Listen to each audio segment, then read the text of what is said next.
Assalamualaikum warahmatullahi wabarakatuh. Saya Muhammad Hernanda Rubani Putra dari kelas 2E 33. Sini saya akan menjelaskan tentang rangkuman minggu ke-12.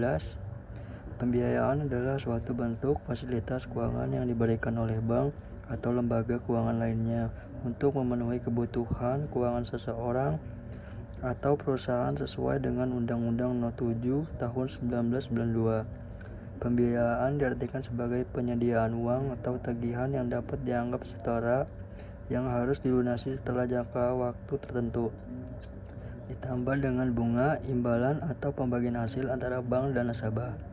Pada umumnya, pembiayaan dapat digunakan untuk berbagai tujuan seperti membeli barang atau jasa, investasi, modal kerja, atau bahkan membayar hutang. Dengan kata lain, pembiayaan adalah sumber pendanaan untuk mendukung aktivitas nasabah yang telah direncanakan, baik dilakukan oleh diri sendiri maupun orang lain. Manfaat pembiayaan yaitu yang pertama, membantu memenuhi kebutuhan keuangan. Pembiayaan dapat membantu memenuhi kebutuhan keuangan yang tidak dapat dipenuhi dengan modal sendiri. Yang kedua, mempercepat pengadaan dana. Pembiayaan dapat membantu proses pengadaan dan yang dibutuhkan sehingga dapat mempercepat investasi atau pembelian barang. Yang ketiga, memperbesar kemampuan investasi. Adanya pembiayaan membantu seseorang perusahaan dapat memiliki kemampuan investasi yang lebih besar karena tidak terbatas oleh modal sendiri. Jenis pembiayaan berdasarkan kegunaan. Jenis-jenis pembiayaan dapat dibedakan berdasarkan kegunaannya, yaitu 1. Pembiayaan konsumen. Jenis pembiayaan konsumen digunakan untuk memenuhi kebutuhan konsumsi seperti membeli mobil, elektronik, atau perabotan. Yang kedua, pembiayaan investasi. Jenis pembiayaan investasi digunakan investor untuk investasi properti, saham, atau reksadana.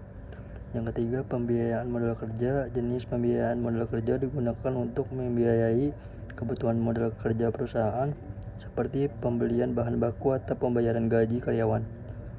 Jenis pembiayaan berdasarkan jangka waktu. Selanjutnya, pembiayaan juga dapat dibedakan berdasarkan tujuannya, yaitu 1. Pembiayaan jangka pendek.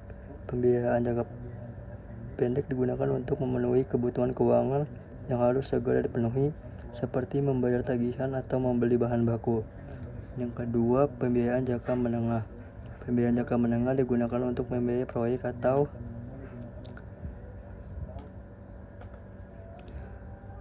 investasi dengan jangka waktu kurang dari 5 tahun. Yang ketiga, pembiayaan jangka pendek. Pembiayaan jangka panjang digunakan untuk membiayai proyek atau investasi dengan jangka waktu lebih dari 5 tahun. Jenis pembiayaan berdasarkan jaminan.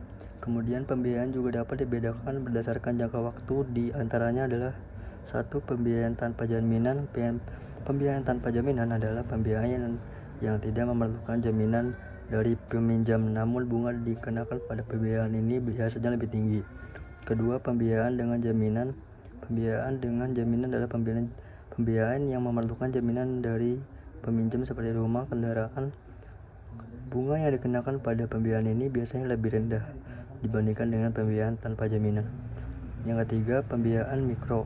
Pembiayaan mikro adalah pembiayaan yang diberikan kepada individu atau usaha kecil dengan sejumlah pinjaman relatif kecil dan jangka waktu pendek.